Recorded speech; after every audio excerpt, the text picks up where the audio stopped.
İzmir Umut Kapısı Derneği yaklaşık bir sene önce İzmir'de kurulan bir dernek. Bu derneğin kuruluş amacı muhtaçların biraz olsun maddi dertlerini dindirmek, manevi boşluklarını doldurmaktır. Bu amaç ve gaye doğrultusunda bir senedir çok hızlı bir tempoyla elimizden geldiğince çalışma gayreti içerisindeyiz. Amacımız toplumdaki maddi dengesizlikleri yok etmek, biraz olsun muhtaçların maddi sıkıntılarını giderdikten sonra onların manevi boşluklarını da doldurmaktır. Bu amaç çerçevesinde biz çalışmalarımızı İzmir Umut Kapısı Derneği olarak halkımızla birlikte sürdürüyoruz. Tüm çalışmalarımız gönüllüler aracılığıyla yapılmaktadır. Çok büyük özverilerle yapılmaktadır. Bu amaçlarımızı anlatmak, bu amaçlarımızı İzmir halkıyla paylaşmak için bu sene 82.si düzenlenen İzmir Enternasyonel Fuarı'nda bulunuyoruz.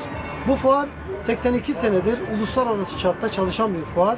Burada bulunmak, burada var olduğumuzu göstermek ve amaçlarımızı İzmir halkıyla, Türkiye halkıyla, uluslararası halklarla paylaşmak için biz burada stand açmış durumdayız.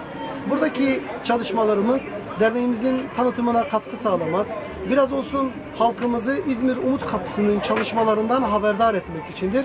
İnşallah bu çerçevede muvaffak olacağımızı ve 8 Eylül'e kadar İzmir Enternasyonel Fuarı'nda bulunacağımızı buradan belirtmek istiyorum.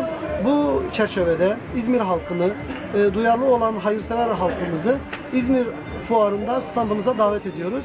İnşallah gelirlerse daha yakından İzmir Umut Kapısı'nı tanımış olurlar ve çalışmalarımıza şahit olmuş olurlar. Şu anda özellikle sizlere, basın mensuplarına ve tüm halkımıza teşekkürlerimizi arz etmek istiyorum. Teşekkür ederim.